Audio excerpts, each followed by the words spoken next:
आपको इतना narrow aperture use करने की जरूरत नहीं है। आप 5.6 के ऊपर भी लेंस के फोटोग्राफी कर सकते हो। तो मैंने आपको एक ट्रिक दे दी है कि अगर आपके पास शेडो एरिया है जिसके अंदर नॉइस आती है तो उसको, और जब आप ट्राइपॉड के ऊपर कैमरा को यूज करोगे तब आप आईएसओ को 100 पे रख सकते हो। आपको आईएसओ बढ़ाने की जरूरत नहीं है क्योंकि आप एक्सपोजर को कंपनसेट कर सकते हो। क्योंकि अगर आपने बल्कि कैमरा ले लिया तो वो आपकी अलमारी में ही रखा रहेगा, उसको कभी भी आप पर्सनल यूज में, अगर आप जेपेग में शूट करते हैं तो एक बार 0-0 करके इमेज को निकाल के उसको प्रिंट करके। एक बार फिर से स्वागत है आपका मेरे प्रोग्राम आपके सवाल मेरे जवाब। और जैसा कि आप जानते हैं कि इस प्रोग्राम के अंदर मैं आपके उन सवालों के जवाब देता हूं जो आप मुझसे पूछते हो मेरे YouTube चैनल के ऊपर और Instagram पेज के ऊपर। तो हर बार की तरह मैंने कुछ सवालों को सेलेक्ट किया है और उन सवालों के जवाब मैं आज आपको यहां पे दूंगा। तो बिना टाइम वेस्ट किए लेते हैं पहला सवाल। और पहला सवाल हमसे पूछा है स्वप्न कांति घोष ने, और ये कह रहे हैं can you suggest a lens for 90D for landscape? The kit lens 18-135 produces high noise and not sharp images in low light which is not the case on 1100D using same lenses. My budget is low as I spend good amount on the camera.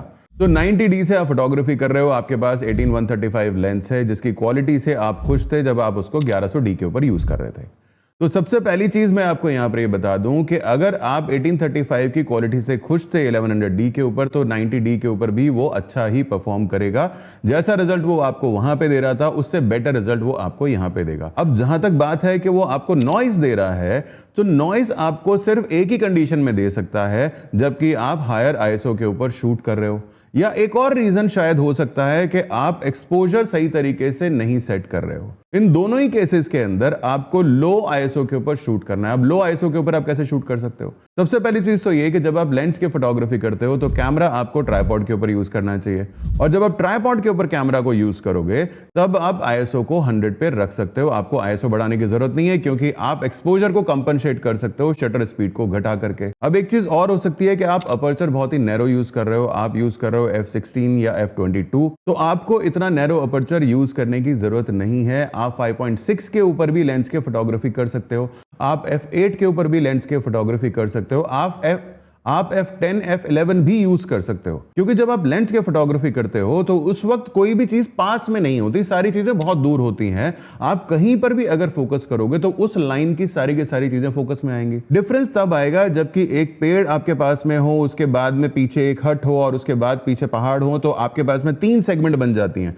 अब इन तीनों segment के ऊपर आपको किसके ऊपर focus करना है वो फोकस में रहेगा। अगर आपने हट के ऊपर फोकस किया है तो जो फ्रंट एलिमेंट है वो आउट ऑफ फोकस हो जाएगा और बैक एलिमेंट तो आउट ऑफ फोकस हो ही जाएगा। तो आप चाहे f16 यूज करो, f22 यूज करो, इस सिनेरियो के अंदर एक ना एक चीज आउट ऑफ फोकस होगी। पर अगर आपके पास में एक प्लेन कैनवस है, आप पीछे माउंटेन्स हैं उनको ले रहे हो, आप आगे जो पानी बह रहा है उसको ले रहे हो, इस टाइप का शॉट अगर आप ले रहे हो तो आप इस शॉट को f8 पर भी ले सकते हो, आप इस शॉट को f10 पर भी ले सकते हो।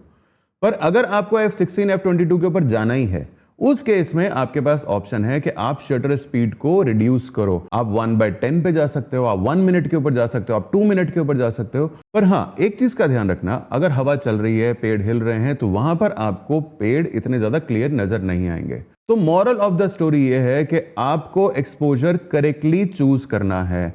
अब अगर आप हायर आईएसओ के ऊपर जाते हो, हायर आईएसओ के ऊपर भी आप नॉइज को कंट्रोल कर सकते हो। कैसे? अपनी इमेज को थोड़ा सा ओवर एक्सपोज करके। अगर आप अपनी इमेज को थोड़ा सा ओवर एक्सपोज कर लेते हो और उसके बाद उसको सिस्टम पे ले जा करके रिड्यूस करते हो तो जो शेडो एरिया है वहां पे नॉइस नहीं आएगी। ये एक ट्रिक है जिसको आप हर जगह पर यूज कर सकते हो। तो मैंने आपको एक ट्रिक दे दी है कि अगर आपके पास शेडो एरिया है जिसके अंदर नॉइस आती है तो उसको ओवर एक्सपोज कर लो। ओवर एक्सपोज करोगे और सिस्टम पे जाके जब रिड्यूस करोगे तो आपको नॉइस नहीं आएगी। लेकिन अगर आपने अंडर एक्सपोज किया और उसको आप ओपन करने की कोशिश करोगे तो वहां पे नॉइस डेफिनेटली आएगी। तो जो लेंस आपके पास में है वो परफेक्ट है, उसको आप यूज करो।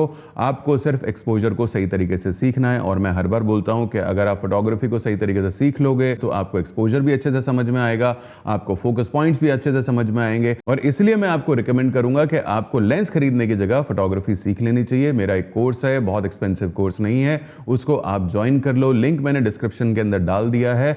आपको इस कोर्स के अंदर फोटोग्राफी की हर बारीकी सीखने के लिए मिल जाएगी। आपको अच्छे से समझ में आ जाएगा कि एक्सपोजर को किस तरीके से कंट्रोल किया जाता है, फोकस किस तरीके से किया जाता है, कलर्स कैसे करेक्ट किए जाते हैं, और भी आपको बहुत कुछ सीखने के लिए मिलेगा इस कोर्स के अंदर। तो नीचे जो मैंने लिंक दिया है उसके ऊपर आप क्लिक करना, क्लिक करके जब आप जाओगे तो आपको वहां पर पूरा कोर्स का करिकुलम देखने के लिए मिल जाएगा, आपको कोर्स प्रीव्यू भी मिल जाएगा, उसको ज्वाइन कर लो, उसको कर लो, तब आपकी फोटोग्राफी जो आपके पास लेंस है, जो आपके पास कैमरा है, उसी से बेटर हो जाएगी। तो अब लेते हैं अगला सवाल, और अगला सवाल हमारे से पूछा है एनसीएम वारन ने, और ये कह रहे हैं request your guidance for purchasing of a camera for personal use. I am suggested by friends to reach for Canon R10। यार एक्चुअली होता यह है कि जो भी आपको कैमरा रिकमेंड करता है वो जिस ब्रांड को यूज करता है या जिस ब्रांड का कैमरा उसने सुना हुआ है वही आपको रिकमेंड करता है। निकॉन यूजर आपको निकॉन रिकमेंड करेगा, सोनी यूजर आपको सोनी रिकमेंड करेगा। जैसे मैं निकॉन यूज करता हूं तो मैं हमेशा ही कोशिश करूंगा कि मैं आपको निकॉन का कैमरा ही रिकमेंड करूं, पर आपके पास में बहुत सारी चॉइसेस आज की डेट के अंदर हैं। हर कैमरा बहुत अच्छा है, बहुत सारे फीचर्स आपको पर्सनल यूज के लिए नहीं चाहिए होते, जो बेसिक फीचर्स चाहिए होते हैं वो हर एंट्री लेवल कैमरा में आपको मिल जाएगा। तो आपको सिंपल सा करना यह है कि आप मार्केट में जाओ, वहां पे हर कैमरा ट्राई करो, और स्पेशली आप वो कैमरा ट्राई करना जो कि छोटा हो, क्योंकि अगर आपने बल्कि कैमरा ले लिया तो वो आपकी अलमारी में ही रखा रहेगा, उसको कभी भी आप पर्सनल यूज में ले नहीं पाओगे। तो छोटा कैमरा होना चाहिए, छोटा उस पे लेंस होना चाहिए, और बाकी सारी चीजें कैमरा ऑटोमेटिकली कर लेता है। आपका पर्सनल यूज है तो आप ऑटो पे रख करके भी पिक्चर्स खींचोगे तो बहुत अच्छी आएंगी। एटलीस्ट आपका जो मोबाइल का कैमरा है उससे तो बहुत ही बेटर इमेजेस आपको मिलने वाली हैं। तो अपने बजट को ध्यान में रखते हुए आप किसी भी ब्रांड का कोई भी कैमरा ले सकते हो। मैं आपको रिकमेंड करूंगा कि निकॉन का Z30 है, उसको ले लो, बहुत अच्छा कैमरा है, बहुत अच्छा रिजल्ट देता है। लेकिन जैसे आपके दोस्त ने आपको कैनन रिकमेंड किया था उसी तरीके से मैंने आपको निकॉन रिकमेंड कर दिया। पर मार्केट में जाओ, चेक करो, हर ब्रांड का एंट्री लेवल कैमरा अच्छा होता है, बाय कर लो, अच्छी इमेजेस खींचो और एंजॉय करो। अब लेते हैं अगला सवाल। अगला सवाल पूछा है नीरज सिद्धार्थ ने, और ये कह रहे हैं सर मैंने आपका कोर्स लिया था लेकिन मुझे मंथ वाली क्लासेस नहीं मिली और कैसे ज्वाइन करूं। तो नीरज आपको ये सवाल बेसिकली पूछना चाहिए था कोर्स के पेज के ऊपर, पर आपने यहाँ पर ये सवाल पूछा है और मुझे भी लगा कि मेरे को इस सवाल का जवाब यहाँ पे देना चाहिए। तो सबसे पहली चीज तो ये है कि जब भी मेरा लाइव सेशन होता है आपके पास में एक मेल आती है, उस मेल को आप चेक करोगे तो वहां पर एक लिंक होगा, जिस लिंक के ऊपर क्लिक करके आप लाइव सेशन को ज्वाइन कर सकते हो। हर महीने की 15 तारीख के आसपास का जो भी संडे होता है उस संडे को मैं लाइव सेशन लेता हूं, शाम को 7 बजे होता है। दुनिया भर से लर्नर्स ज्वाइन करते हैं, इसलिए मैंने टाइम रखा है, और शाम के 7 बजे का टाइम ऐसा है कि जो कि हर कंट्री से लोग ज्वाइन कर पाते हैं। तो आपको अपने मेल को चेक करना है। अगर आपके पास में मेल नहीं आ रही, स्पैम फोल्डर को चेक करो। अगर तब भी नहीं आ रही तो आप उस मेल को ध्यान से चेक करो जिस मेल से आपने रजिस्टर किया था, क्योंकि हर किसी के पास में मेल पहुंचती है लिंक के साथ। अगर फिर भी आपको प्रॉब्लम हो रही है तो कोर्स पेज में नीचे एक सपोर्ट का नंबर दिया हुआ है, उस सपोर्ट के नंबर पर आप व्हाट्सएप कर दो और मेरी टीम आपकी हेल्प करेगी। तो अगर आपने लाइव सेशंस को मिस किया है तो भी कोई चिंता की बात नहीं है। जितने भी आज तक मेरे लाइव सेशंस हुए हैं उन सब की रिकॉर्डिंग कोर्स पेज के अंदर आपको मिल जाएगी। आप पुराने लाइव सेशंस को गो थ्रू कर लो, आपको बहुत कुछ सीखने के लिए मिलेगा। और अभी जो मेरा सेशन है उसकी मेल आपके पास आई होगी, चेक करो, नहीं तो फटाफट से सपोर्ट नंबर के ऊपर व्हाट्सएप कर दो और आपकी प्रॉब्लम सॉल्व हो जाएगी। अब लेते हैं अगला सवाल। अगला सवाल पूछा है कोतु कामुना ने, और ये कह रहे हैं I am Nikon user sir, DSLR जैसा सॉफ्ट पिक्चर्स मिररलेस में कैसे लाएं प्लीज सर बताएं। तो ये बहुत ही कॉमन सवाल है। जो डीएसएलआर यूजर्स हैं उनको जो डीएसएलआर में कलर्स की इमेज पे स्मूथनेस मिलती थी वो मिररलेस कैमरा के ऊपर नहीं मिलती है। उसका रीज़न ये है कि जो मिररलेस कैमरास की प्रोफाइल्स हैं उन प्रोफाइल्स को काफ़ी ज़्यादा शार्प और वाइब्रेंट रखा गया है। तो आपको सिंपल सा काम ये करना है कि आपको अपने कैमरा की जो स्टैंडर्ड प्रोफाइल है उसको मॉडिफाई करना है। उसको आप मॉडिफाई कीजिए, शार्पनेस, वाइब्रेंस, सैचुरेशन, जो भी चीज़ उसके अंदर बढ़ी हुई है उस सबको आप 0 के ऊपर डाल दीजिए, और उसके बाद आप इमेज क्लिक करेंगे तो आपको वही रिजल्ट मिलेगा जैसा कि आपको डीएसएलआर कैमरा में मिलता था। और एक चीज़ और, अगर आप जेपेग में शूट करते हैं तो एक बार 0 करके इमेज को निकाल के उसको प्रिंट करके देख लीजिएगा। अगर आपको लगता है शार्पनिंग कम है तो थोड़ी सी शार्पनेस बढ़ा लीजिएगा, अगर आपको लगता है कलर कम है तो थोड़ा सा कलर बढ़ा लीजिएगा, लेकिन इसके अलावा बाकी सारी की सारी चीज़ों को आप 0 के ऊपर ही रख देना। और 0 करने के बाद मेरे भाई पहले चेक ज़रूर कर लेना, कल को मेरे को ब्लेम मत करना कि आपने कहा था 0 कर लो और मैंने 0 किया और मेरा पूरा शूट खराब हो गया। अब लेते हैं अगला सवाल। और अगला सवाल पूछा है राजेश शर्मा ने, कह रहे हैं सर जब रॉ पर फोटो क्लिक करते हैं तब कौन सा पिक्चर प्रोफाइल रखना चाहिए। बहुत ही इंटरेस्टिंग सवाल है। सबसे पहली चीज तो रॉ जब आप शूट करते हो उसके ऊपर किसी भी पिक्चर प्रोफाइल का इफेक्ट नहीं होता।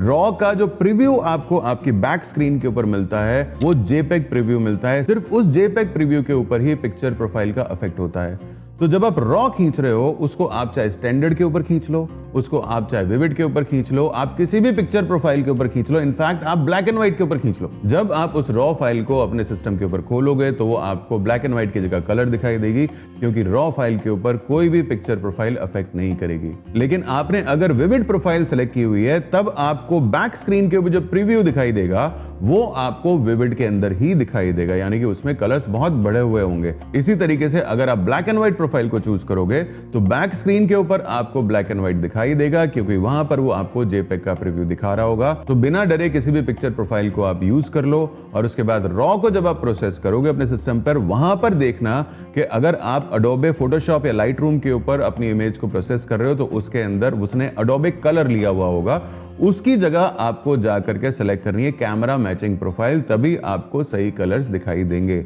एक चीज मैं बार बार सुनता हूं और बहुत लोगों से सुनता हूं कि कैनन के कलर्स बहुत अच्छे हैं, निकॉन के कलर्स बहुत अच्छे हैं, पर एक चीज वो वहां पे भूल जाते हैं कि जब वो रॉ में शूट करते हैं तो ना तो वहां पर कैनन की प्रोफाइल काम कर रही होती है, ना वहां पे निकॉन की प्रोफाइल काम कर रही होती है, बल्कि काम कर रही होती है अडोबे की अपनी प्रोफाइल। तो आप जब तक अडोबे की प्रोफाइल की जगह अपनी कैमरा मैचिंग प्रोफाइल नहीं लगाओगे तब तक आपको वो रिजल्ट्स नहीं मिलेंगे जैसा कि कैमरा आपको दिखाता है। ओके, अब लेते हैं अगला सवाल।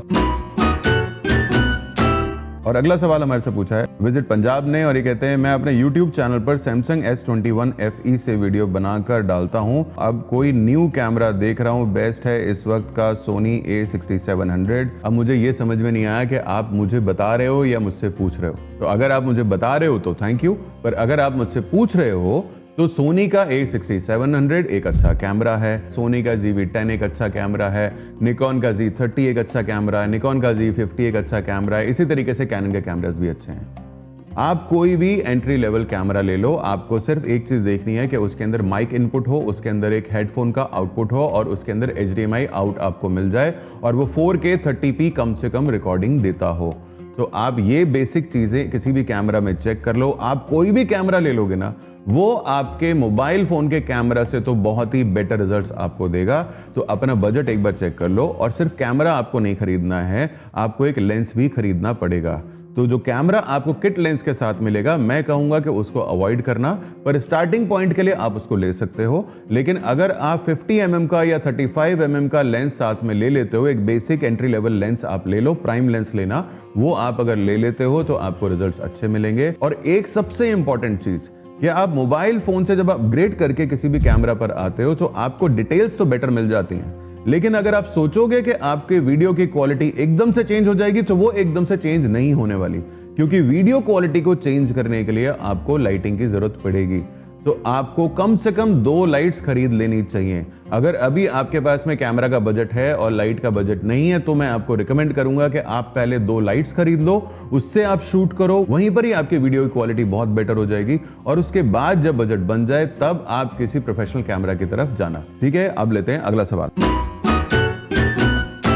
सर निकॉन D7100 में हाई स्पीड सिंक्रो में गॉडॉक्स के साथ 1/250 से ऊपर नहीं जा सकते, और अगर जा सकते हैं तो कैसे? कोई भी आप DSLR कैमरा यूज कर रहे हो या मिररलेस कैमरा यूज कर रहे हो, उसकी एक एक्स सिंक स्पीड होती है जो कि मैक्सिमम होती है 1/250। ज्यादातर कैमरास के अंदर आपको 1/200 मिलेगा, इसलिए मैं हमेशा सजेस्ट करता हूं कि आपको 1/160 के ऊपर अपना शटर रखना चाहिए जब आप स्ट्रोब लाइट्स को यूज कर रहे होते हो। अब जहां तक बात है HSS की हाई स्पीड सिंक की, तो आपके पास में जो ट्रिगर है वो HSS इनेबल्ड होना चाहिए। लाइट्स आज की डेट में जितने भी गॉडॉक्स की आ रही हैं वो सारी की सारी HSS इनेबल्ड होती हैं। सो आप अपने ट्रिगर को अपग्रेड कर लो, नया ट्रिगर ले लो जो कि HSS इनेबल हो, तो आपका कैमरा भी हाई स्पीड सिंक करने लगेगा। पर एक चीज मैं यहां पर आपको बताना चाहूंगा, जरूरी नहीं है कि आपको हाई स्पीड सिंक ही करना पड़ेगा। अगर आप ND फिल्टर भी ले लेते हैं तो ND फिल्टर भी बिल्कुल उसी तरीके से काम करेगा जिस तरीके से हाई स्पीड सिंक काम करता है। आपको हाई स्पीड सिंक चाहिए कहां होता है? आपको हाई स्पीड सिंक तब चाहिए होता है जब आप लाइट कट करने के लिए अपनी शटर स्पीड को बढ़ाते हो। तो लाइट कट करने के लिए आप एनडी फिल्टर लगाओगे तब भी लाइट कट हो जाएगी और आप अपना काम कर सकते हो। तो अगर आप फोटोग्राफी के साथ साथ वीडियो भी बनाते हो, उस केस के अंदर आपके लिए एनडी फिल्टर बेस्ट रहेगा। पर अगर आप वीडियोस नहीं शूट करते तब आप सिंपल HSS ट्रिगर ले लो, तो आपका कैमरा हाई स्पीड सिंक करने लगेगा। तो आज के लिए बस इतना ही। अगले एपिसोड के अंदर फिर दोबारा से मिलेंगे नए सवालों के साथ, नए जवाबों के साथ। आपको अगर ये प्रोग्राम पसंद आता है तो इसको लाइक जरूर करना, लोगों के साथ इसको शेयर कर लो। और आपने अगर मेरा चैनल अभी तक सब्सक्राइब नहीं किया है, जो कि बहुत लोगों ने नहीं किया है, वीडियोस तो देखते हैं लेकिन चैनल सब्सक्राइब नहीं करते हैं, तो चैनल सब्सक्राइब कर लो ताकि मेरे को भी ज्यादा सब्सक्राइबर काउंट देखने के लिए मिल जाए।